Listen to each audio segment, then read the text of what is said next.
Sosok Yulce Wenda, istri Lukas NMB, temani hingga akhir hidupnya. Gubernur Papua nonaktif Lukas NMB meninggal dunia ketika menjalani masa pembantaran di Rumah Sakit Pusat Angkatan Darat Gatot Subroto, Jakarta Pusat, Selasa 26 Desember 2023. Kuasa hukum Lukas, Petrus Balapationo, mengatakan Lukas meninggal sekitar pukul 11.00 waktu Indonesia Barat. Menurut Petrus, ketika Lukas meninggal, pihak keluarga menemaninya di ruang perawatan di RSPAD. Mereka antara lain istri Lukas NMB yakni Yulce Wenda, adik Lukas, dan keponakannya. Ada kumpul di dalam ruangan dalam keadaan tenang, kata Petrus.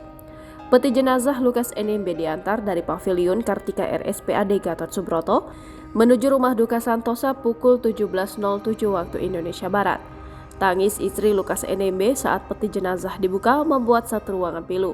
Nampak di sisi kanan peti tersebut, istri Lukas NMB, Yulce Wenda, didampingi sanak saudara lain duduk sembari meratapi kepergian suaminya.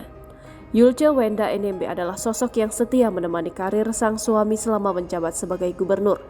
Ia diketahui aktif menjadi tim penggerak PKK dengan menggerakkan beberapa program. Salah satunya Posyandu yang mewadahi pelayanan kesehatan untuk masyarakat Papua. Diketahui Yulce Wenda lahir pada 6 November 1969. Yulce dilarikan di Pick Up Memorial Hospital Pitt River, sebuah rumah sakit baptis yang berlokasi di Pirime, Kabupaten Jayawijaya atau yang kini dikenal sebagai Kabupaten Lanijaya, Papua. Mama Yulce, sapaan akrabnya, adalah anak pertama dari pasangan Liwat Wenda dan Lince Ngurawe Konggoya. Yulce Wenda menghabiskan masa sekolah dasar di daerah pegunungan Papua. Yulce menuturkan rute dari rumah menuju ke sekolah menjadi tantangan yang harus selalu ia hadapi. Selain jaraknya yang jauh, kondisi jalannya pun belum baik. Bahkan ia harus melewati gunung-gunung serta tebing-tebing yang terjal dan curam. Setelah menyelesaikan studi sekolah dasar di Yahukimo, Yulce hijrah ke Jayapura. Namun kata Yulce, ia harus tetap tegar dan menempuh pendidikan dengan baik demi masa depan. Di Jayapura, Yulce Wenda tinggal di Asrama Pusat Pembinaan dan Pengembangan Wanita Gereja Kristen Injil.